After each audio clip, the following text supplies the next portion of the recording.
ورسوله فقد فاز فوزا عظيما أما بعد فإن أصدق الحديث كتاب الله وخير الهدي هدي محمد صلى الله عليه وسلم وشر الأمور محدثاتها فإن كل محدثة بدعة وكل بدعة ضلالة وكل ضلالة في النار.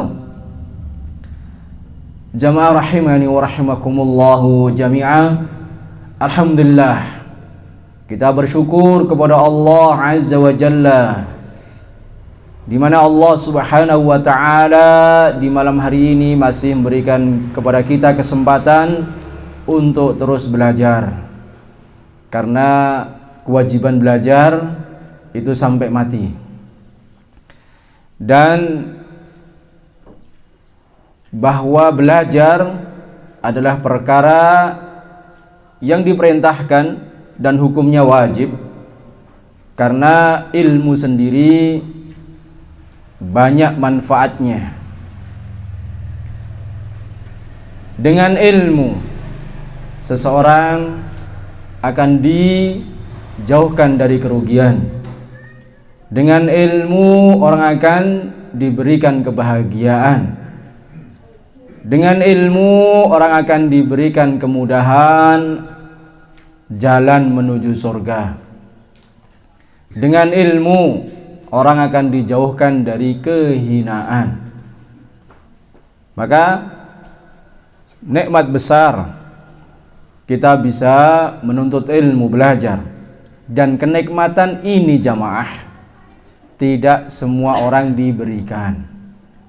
Satu keluarga saja, belum tentu seluruh anggota keluarga diberikan keutamaan bisa belajar.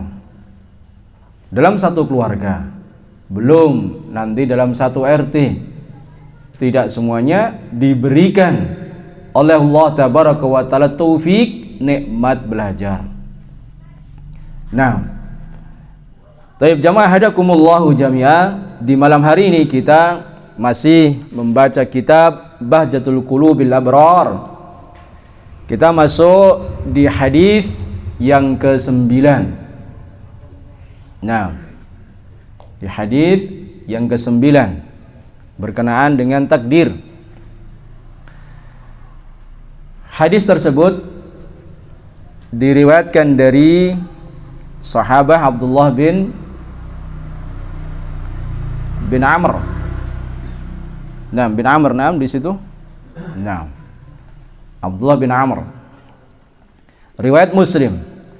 Kita baca hadisnya, an Abdullah bin Amrin qala. Amr atau Umar di situ?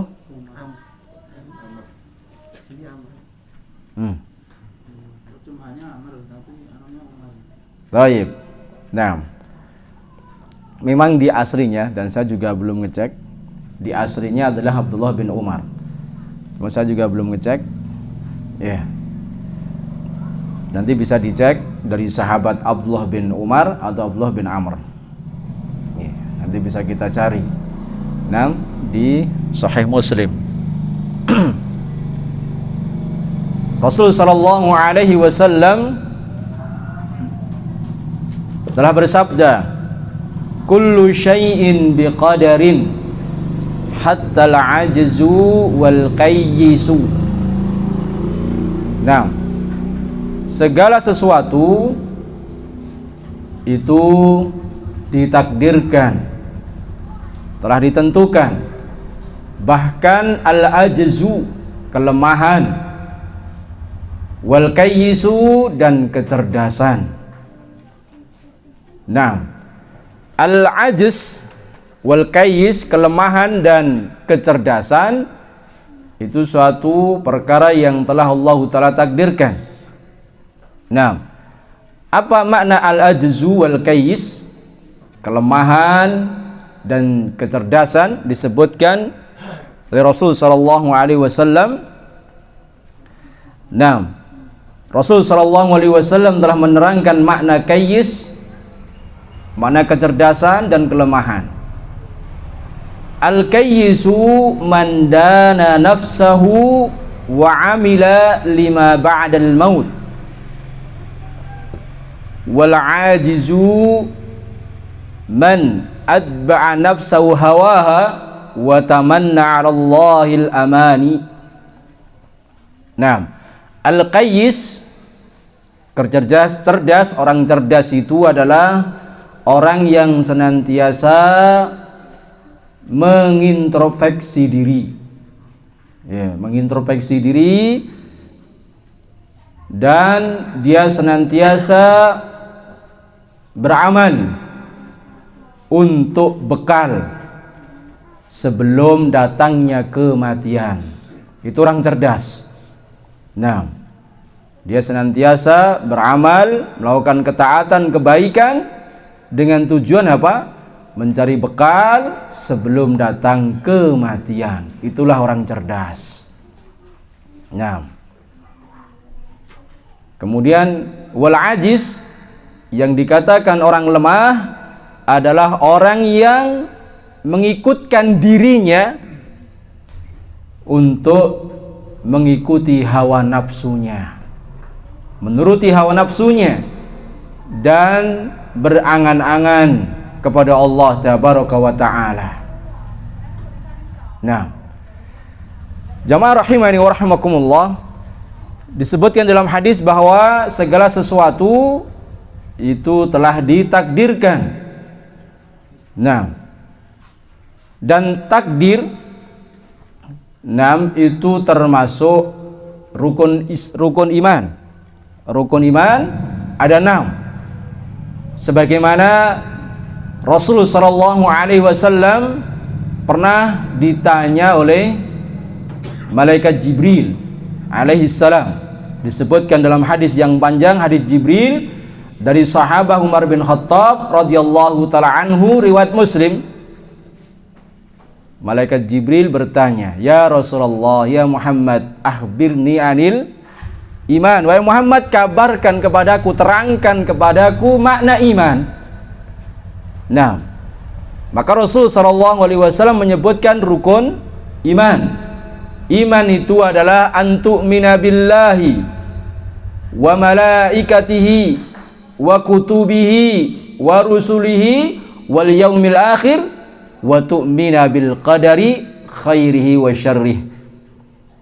Iman adalah engkau beriman kepada Allah, kepada para malaikat, kepada kitab, kepada para rasul, pada hari kiamat, dan engkau beriman kepada takdir yang baik dan takdir yang buruk. Maka 6 qadar, takdir itu termasuk salah satu dari rukun iman.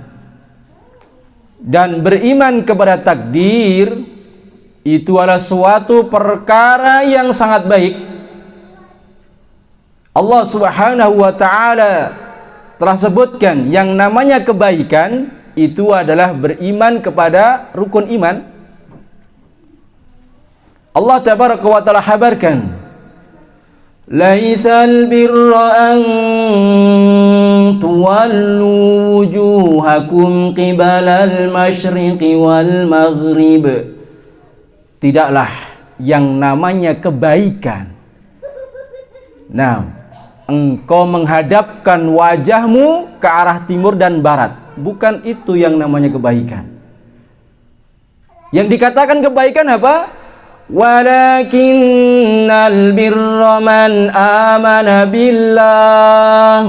Akan tapi yang namanya kebaikan adalah engkau beriman kepada Allah wal yaumil akhir, dan engkau beriman kepada hari kiamat. Kemudian yang ketiga, dan engkau beriman kepada kitab, kepada Rasul, dan kepada kitab, kepada para nabi. Nah, maka iman kepada rukun iman dan kepada takdir, salah satunya adalah termasuk kebaikan. Sehingga beriman kepada takdir itu hukumnya wajib. Hukumnya wajib. Allah Subhanahu wa ta'ala sebutkan di sekian banyak ayat berkenaan dengan wajibnya kita beriman dengan takdir. Di antaranya di surah Al-Mursalat. Nah, inna khalaqnahu biqadar. Nah, disebutkan di surah Al-Mursalat, faqadarna fa ni'mal qadirun. Maka kami takdirkan, kami tentukan, dan kamilah sebaik-baik penentu. Nah, inna kulla syai'in khalaqnahu biqadar. Sesungguhnya segala sesuatu itu telah ditentukan, telah ditakdirkan. Nah, maka iman kepada takdir adalah suatu kewajiban. Dan mengimani terhadap takdir itu ada 4 tingkatan. Mengimani terhadap takdir ada 4 tingkatan. Yang pertama, ilmu Allah, ilmu. Yang kedua, kitabah, catatan. Yang ketiga, al-masyiah, kehendak. Yang keempat, al-khalqu, penciptaan. Nah, itu 4 tingkatan iman kepada takdir. Nah, yang pertama, tingkatan pertama adalah al-ilmu, bahwa Allah Subhanahu wa ta'ala menciptakan seluruh apa yang ada di langit dan bumi. Allah mengetahui semuanya, baik yang global maupun secara terperinci, yang tersembunyi maupun yang tampak.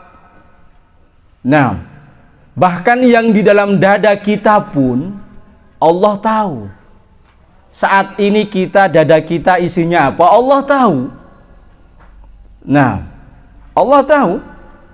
Bahkan sebelum kita lafadzkan, Allah tahu apa yang ada dalam hati kita. Nah, banyak ayat yang menunjukkan bahwa Allah Subhanahu wa ta'ala zat yang maha mengetahui apa yang ada di langit maupun yang di bumi. Allah Subhanahu wa ta'ala sebutkan, alam ta'lam anna Allah ya'lamu ma fis samai wal ard, inna dhalika fi kitab, inna dhalika 'ala Allah yasir. Alam ta'lam, tidakkah kalian tahu, tidakkah kalian sadar, tidakkah kalian mengetahui bahwa Allah Subhanahu wa ta'ala itu mengetahui apa yang ada di langit dan apa yang dia di bumi. Nah, inna dzalika fi kitab, semuanya tercatat dalam kitab Lauhul Mahfuz, dan itu bagi Allah sangat mudah. Nah, Allah Subhanahu wa ta'ala mengetahui apa yang dalam dada manusia, meskipun gak dilafadzkan, meskipun orang gak tahu, meskipun yang sebelahnya gak ngerti, tapi Allah paham apa yang ada dalam dada kita. Nah, Allah tahu. Allah Subhanahu wa ta'ala sebutkan di surah Hadid, yulijul laila fin nahari wa yulijun nahara fil lail. Allah Subhanahu wa ta'ala nyatakan yulijul nahara fil lail. Allah Subhanahu wa ta'ala yang masukkan siang ke malam. Wa huwa alimum bidzatis sudur. Allah mengetahui apa yang ada di dalam dada-dada manusia. Allah mengetahui isi hati kita. Nah, kita ketika sholat betul lillah atau enggak, Allah tahu. Nah, kita sholat niat enggak niat, Allah paham. Nah, Allah mengetahui kita sebenarnya ada kebencian enggak sesama, Allah tahu. Apa yang kita inginkan, Allah tahu. Nah, Bahkan Allah Subhanahu wa taala memahami, mengerti, tahu betul apa yang tersembunyi, apa yang dibisikkan oleh seorang hamba. Alam ta'lamu anna Allah ya'lamu sirrahum wa najwahum wa anna Allah 'allamul ghuyub. Apakah kalian tidak mengerti? Apakah kalian enggak sadar? Apakah kalian enggak mengerti bahwa Allah Subhanahu wa taala betul-betul mengerti, mengetahui sirrahum. Nah, perkara yang tersembunyi di mereka. Wa najwahum, apa yang dibisikkan mereka. Dibisik-bisikkan, namanya bisik-bisik, yang tahu cuman dia sama yang dibisiki. Iya kan? Yang ketiga nggak paham. Allah Subhanahu wa taala memahami apa yang telah dibisikkan. Jadi orang ghibah, orang gerenengi, itu yang tahu yang di situ. Nah, orang lain selain dia nggak paham. Allah Subhanahu wa taala mengetahui. Nah, kemudian al-masyiah, kehendak.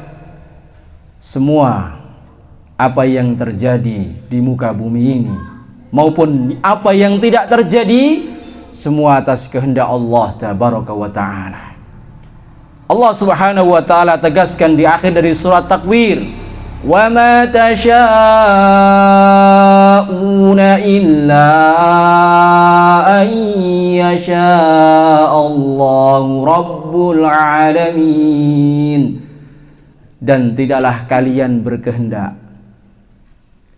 kecuali tidak lain itu semuanya atas kehendak Allah Tabaraka wa Ta'ala.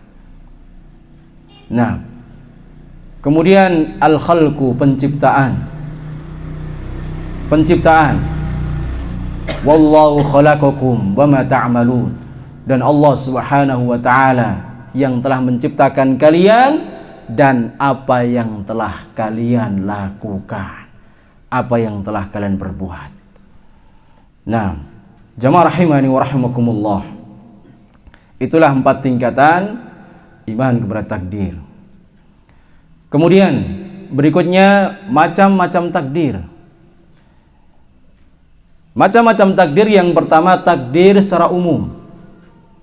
Takdir secara umum, Allah Subhanahu wa Ta'ala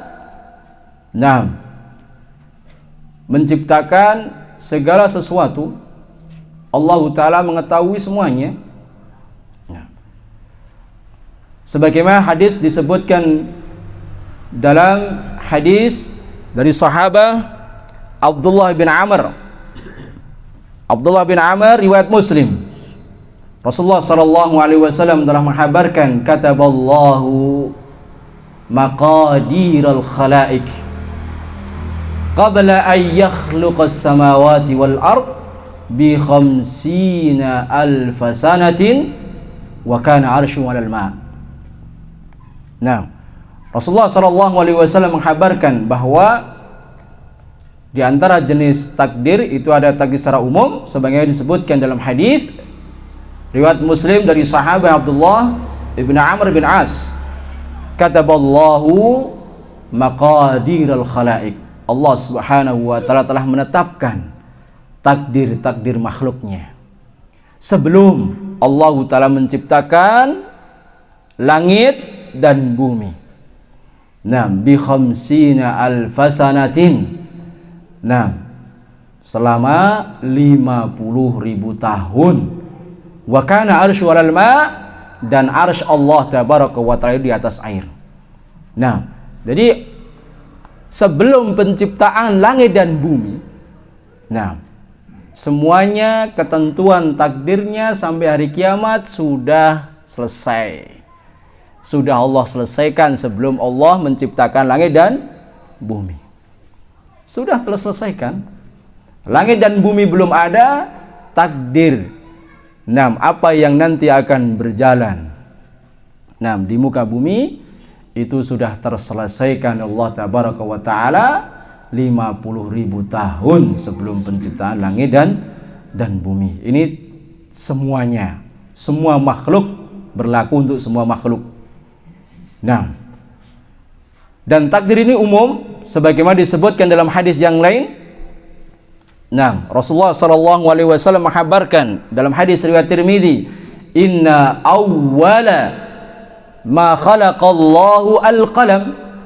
Sesungguhnya yang pertama kali Allah ciptakan adalah al-qalam, pena. Pena.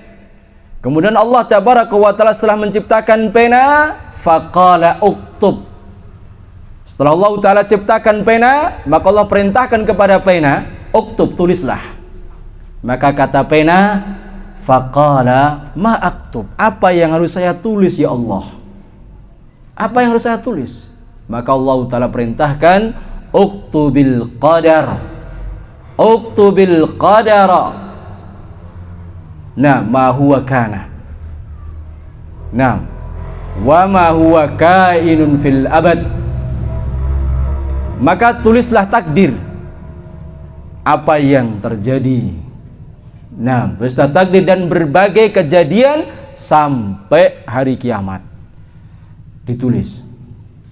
Nah, ini semua ditulis. Tapi apa? Takdirnya umum. Apa yang ditulis tidak disebutkan secara khusus. Nah, semua ditulis. Nah, ini secara umum, takdir secara umum berlaku untuk semua makhluk. Nah, penulisannya apa?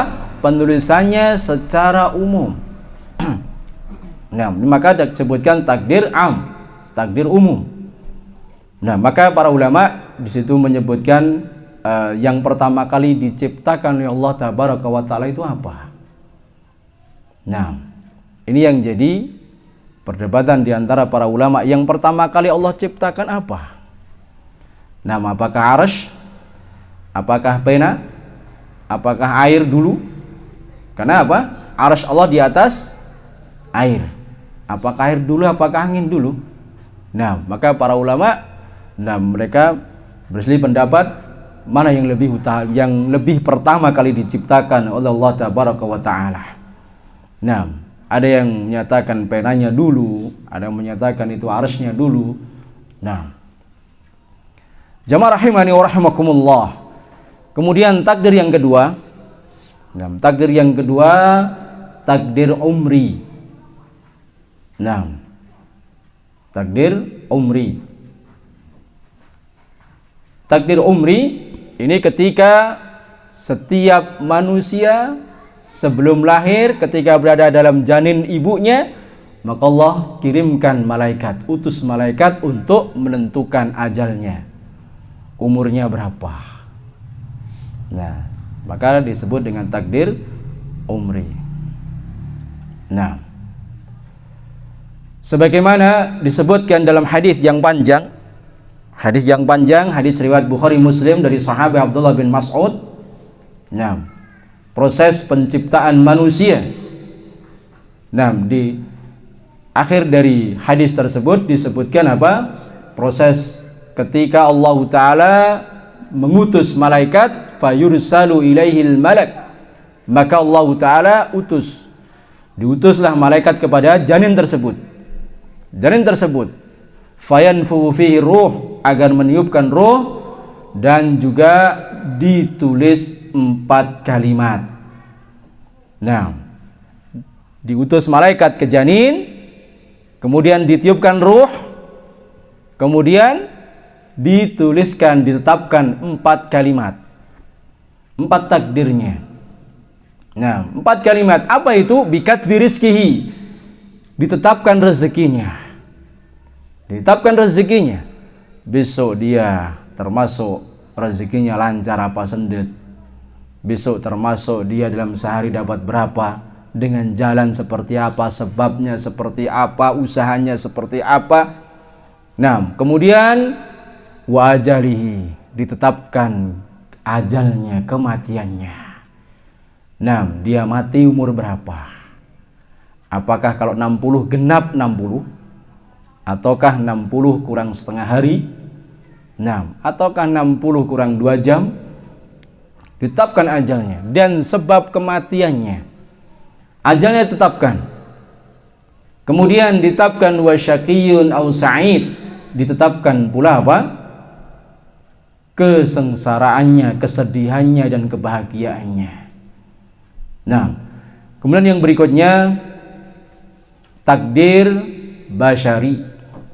Nah, takdir basyari di mana Allah Subhanahu wa taala mengambil perjanjian kepada seluruh anak Adam agar mereka mengakui bahwa besok ketika mereka hidup di dunia, mereka hanya menyembah kepada Allah Tabaraka wa Ta'ala. Takdir basyari. Nah, dan ini Allah Ta'ala sebutkan, wa idh akhadha rabbuka min bani adama min zuhurihim dzurriyyatahum wa asyhadahum ala anfusihim alastu birabbikum qalu bala syahidina.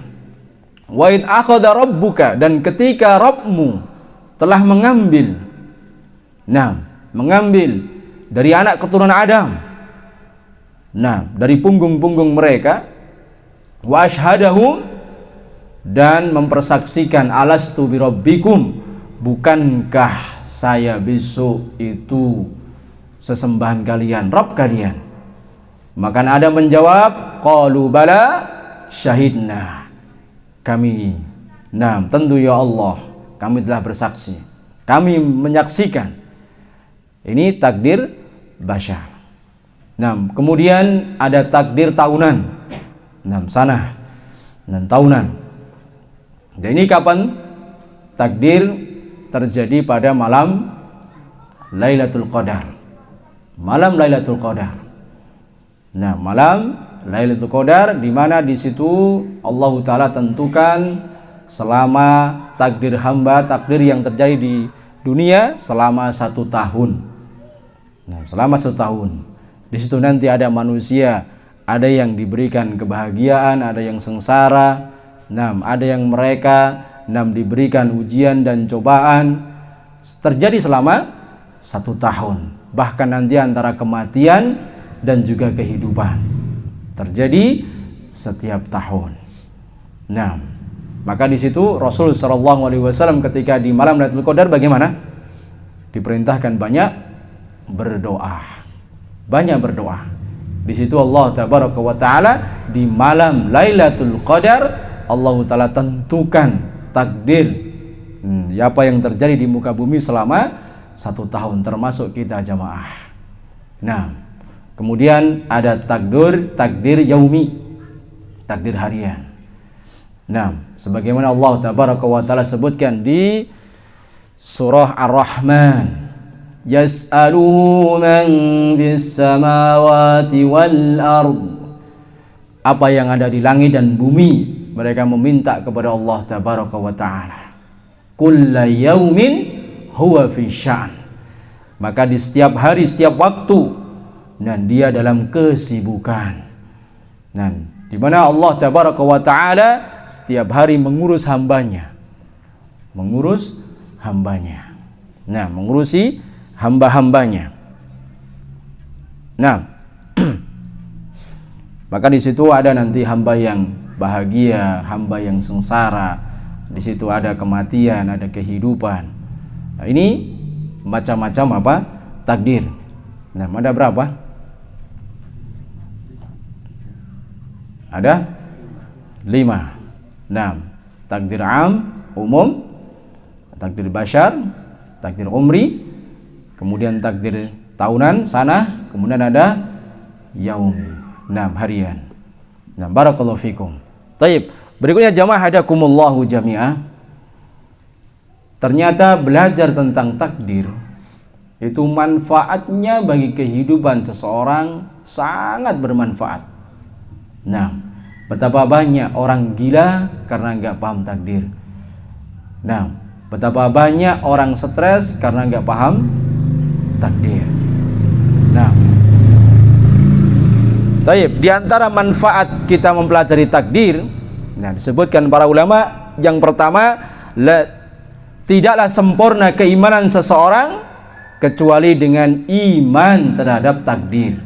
Maka manfaat iman kepada takdir adalah keimanan terkait dengan keimanan.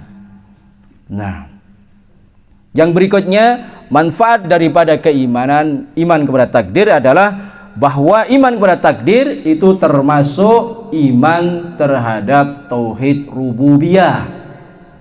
Rububiyah. Nah, yaitu apa? Perbuatan Allah tabaraka wa ta'ala. Nah, termasuk iman kepada tauhid rububiyah. Kemudian yang ketiga, manfaat daripada iman kepada takdir. Nah, manusia akan memahami kadar kemampuan dirinya. Nah, akan memahami kadar kemampuan dirinya, sehingga dia tidak mungkin akan sombong, dan dia juga tidak akan membanggakan dirinya terhadap ketika dia mampu melakukan kebaikan-kebaikan. Dia tidak akan sombong tatkala dirinya sukses. Dia tak akan sombong ketika dirinya mendapatkan sekian banyak kenikmatan. Karena itu semua tidak lain karena atas kehendak Allah tabaraka wa ta'ala. Nah, tidak menyandarkan dirinya kepada kemampuannya, kepada ilmunya, sebagaimana Qarun. Nah, dia akan senantiasa menjadi seperti Nabi Sulaiman. Semakin bertambah nikmat, semakin dia bersyukur, semakin memahami bahwa dirinya lah lemah, bahwa semua yang dia dapatkan semata-mata dari Allah tabaraka wa ta'ala. Nah, inilah manfaat daripada iman kepada takdir. Berikutnya, manfaat dari iman kepada takdir, dia akan mudah, gampang menerima ujian dan cobaan. Gampang menerima. Ketika ada ujian dan cobaan, dia akan mudah untuk menerima. Ini semuanya adalah sudah Allah Ta'ala tentukan. Nah, sehingga ketika ada kegagalan, nah, sekolah ada kegagalan, tatkala usaha ada kegagalan, dia mudah menerima. Itu semua sudah ketentuan dari Allah tabaraka wa ta'ala. Kita manusia cuman berusaha, sebagaimana Rasul SAW perintahkan kepada para sahabat ketika para sahabat memahami bahwa kalau kita sudah tentukan Allah, ya sudah, berarti kita untuk apa kita beramal. Nah, maka kata Rasul SAW, i'malu fakullun muyassarun lima khuliqalahu. Kalau begitu kalian terus beramal, karena kita nggak tahu apakah kita termasuk orang bahagia atau sengsara, apa kita tahu? Nggak tahu. Maka i'malu, berusaha, beramal, lakukan. Nanti semua akan dimudahkan. Nah, akan dimudahkan apa yang telah Allah ciptakan untuknya.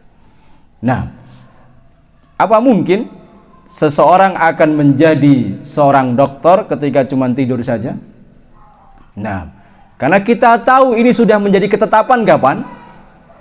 Kapan ini sudah menjadi takdir kita kapan? Setelah kita beramal, setelah kita berusaha, baru kita tahu. Nah, kita usaha semaksimal mungkin. Nah, setelah itu baru kita tahu, oh, takdir kita apakah berhasil atau enggak. Setelah kita berusaha, kita kerja, mungkin kita sendiri sudah mantap, nanti insya Allah ini hasilnya luar biasa. Nah, hasilnya banyak. Ternyata Allah tabaraka wa ta'ala punya kehendak lain. Ternyata malah nggak laku, ternyata malah bangkrut. Nah, kapan kita tahu takdir kita? Setelah kita berusaha, setelah kita ada usaha. Nah, ada usaha. Maka kata Rasul SAW, jangan diam. Kalau begitu, i'malu, lakukan. Kalian ada usaha. Ada usaha, nanti dari usaha itu kalian akan dimudahkan terhadap apa yang Allah Ta'ala ciptakan untuk kalian. Nah, tapi berikutnya diantara manfaat ketika kita belajar tentang takdir. Nah, ketika kita mendapatkan nikmat, maka semua nikmat itu akan disandarkan kepada Allah. Nah, kita dapat kebahagiaan, semua kebahagiaan itu dia akan sandarkan kepada Allah. Itu semuanya adalah karunia dari Allah tabaraka wa ta'ala. Ketika Anda mendapatkan nikmat rezeki yang banyak, nah, itu semua akan disandarkan kepada Allah. Tidak semata-mata disandarkan dengan usaha, kepandaian dan ilmu dia, bukan. Nah, orang memahami takdir tak akan begitu. Dia akan menyandarkan semua yang dia dapat kepada Allah Tabaraka wa Ta'ala. Nah, kemudian manfaat dari kita belajar takdir yaitu apa? Kita akan mengetahui semua musibah yang menimpa seorang hamba itu pasti ada hikmah yang besar di balik musibah. Kenapa jamaah? Karena semua ketentuan takdir dari Allah itu baik. Semua ketentuan dari Allah itu baik. Nah, adapun orang mengatakan bahwa ada takdir baik, takdir buruk, itu kalau yang memandang siapa? Manusia. Nah, dari pandangan manusia, dari Allah Tabaraka wa Ta'ala, baik itu nikmat, baik itu musibah, semuanya baik. Maka ketika Allah memberikan nikmat kepada kita, maka di balik nikmat itu pasti ada kebaikan. Nah, ketika Allah Subhanahu wa Ta'ala memberikan musibah kepada seorang hamba, maka di balik musibah itu pasti ada banyak kebaikan. Karena apa? Karena tadi asal semuanya itu dari Allah, dan apa yang datang dari Allah untuk hambanya berupa musibah itu semuanya hakikatnya baik. Nah, di balik musibah, ujian dan cobaan itu semuanya baik. Nah, semuanya baik karena datang dari Allah Tabaraka wa Ta'ala. Nah, cuman kadang orang bilang, wah aku hari ini baru sial ya, hari ini baru seperti nanti di balik musibah yang didapatkan seorang hamba, hikmahnya sangat besar. Betapa banyak orang yang dia mendapatkan hidayah setelah musibah. Betapa banyak orang jauh dari perbuatan Qarun setelah tahu Allah timpakan musibah kepada Qarun. Nah, betapa banyak orang mengambil hikmah suatu kampung yang ditenggelamkan sama Allah. Nah, karena sebab kemaksiatan, maka orang-orang yang mengetahui hikmah di balik musibah itu, dia akan mendapatkan sekian banyak kebaikan. Jangan seperti itu. Nah, kenapa Qarun ditenggelamkan bersama hartanya, ditelan bumi? Nah, maka di situ ada hikmahnya besar. Nah, ketika orang, mungkin dinasihati sekian banyak orang, tidak mempan. Tetapi ketika yang menasihati adalah keadaan, mungkin kakinya patah tertabrak, mungkin karena tangannya hilang karena kecelakaan, maka di balik musibah itu ternyata Allah bayar lebih besar dengan apa? Hidayah. Dengan hidayah, setelah itu dia taubat kepada Allah Tabaraka wa Ta'ala. Tangan dibayar dengan hidayah. Nah, tangan dibayar dengan hidayah. Maka di balik musibah itu ada hikmah yang besar di balik itu. Ya, mungkin dari keluarga yang diuji, mungkin baru ada cekcok sama istrinya, istri cekcok sama suaminya. Nah, mungkin sampai taraf perceraian. Di situ ada hikmah yang besar di balik perceraian itu. Nah, semuanya ada hikmahnya besar di balik ujian dan cobaan tersebut. Nah, cuman hanya orang-orang lah yang memahami tentang perkara takdir yang bisa mengambil hikmah di balik ujian dan cobaan tersebut. Nah, jamaah rahimani wa rahimakumullah, itulah apa yang bisa kita ambil dari hadis yang ke-9, hadis berkaitan dengan takdir. Nah, barakallahu fikum jami'an. Baik, wallahu ta'ala a'lam bishawab. Sudah waktunya salat Isya? 3 menit. Masih 3 menit. Baik, barakallahu fikum. Nah, kemudian dilanjutkan hadis ke-10 enggak nyampe. Cukup ya? Nah, sambil ngeluk geger. Nah, barakallahu fikum. Nah, wallahu taala alam bisawab. Begitu yang bisa kita sampaikan di hadis yang ke-9 ini. Ada benarnya datangnya dari Allah tabaraka wa taala. Apabila ada kekeliruan datangnya dari saya dan dari syaitan, semoga Allah taala mengampuni dosa saya. Wallahu taala alam bisawab. Subhanakallahumma wa bihamdika asyhadu an la ilaha illa anta astaghfiruka wa atubu ilaik. Assalamualaikum warahmatullahi wabarakatuh.